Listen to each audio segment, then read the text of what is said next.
નમસ્કાર દર્શક મિત્રો, હું છું પરમાર રમેશા. તમે જોઈ રહ્યા છો લોક સામના ન્યૂઝ. તો જોઈએ આજના સમાચાર સાબરકાંઠાથી અમારા રિપોર્ટર જીતેન્દ્ર સોલંકી સાથે. સાબરકાંઠા હિંમતનગર મોહનપુર જાગાસ્વામી સમાજવાડી ખાતે પંચમ ગોલ્ડ સાબરકાંઠા અરવલ્લી જિલ્લા જાગાસ્વામી સમાજ વિકાસ બેઠકનું આયોજન કરવામાં આવ્યું.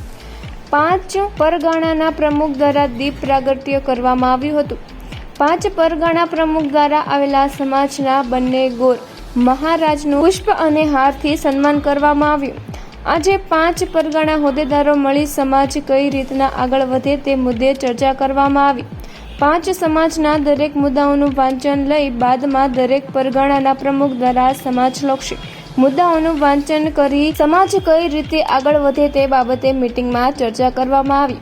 તારીખ 12/4/2026 ના રોજ હિંમતનગર જાગાસ્વામી ભવન ખાતે અરવલ્લી સાબરકાંઠા જિલ્લાના 5 પરગણા જાગાસ્વામી સમાજના જે ઘણા ટાઈમથી એકત્ર થવાની પ્રેરણા ચાલુ હતી તે આજે ફરીભૂત થઈ.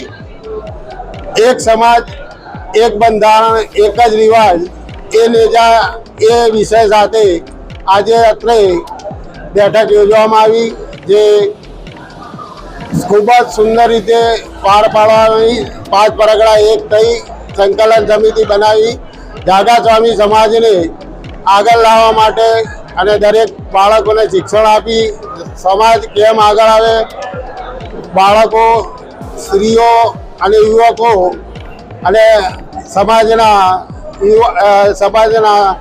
આગેવાનો દ્વારા સુંદર આયોજન કરી અને સમાજના ઉત્થાન માટે જુદા જુદા આયોજનો માટે એક સંકલન સમિતિની રચના કરી ટૂંક સમયમાં પોતાના સમાજના ઉત્થાન માટેના જુદા જુદા કાર્યક્રમોનું આયોજન કરવામાં આવશે.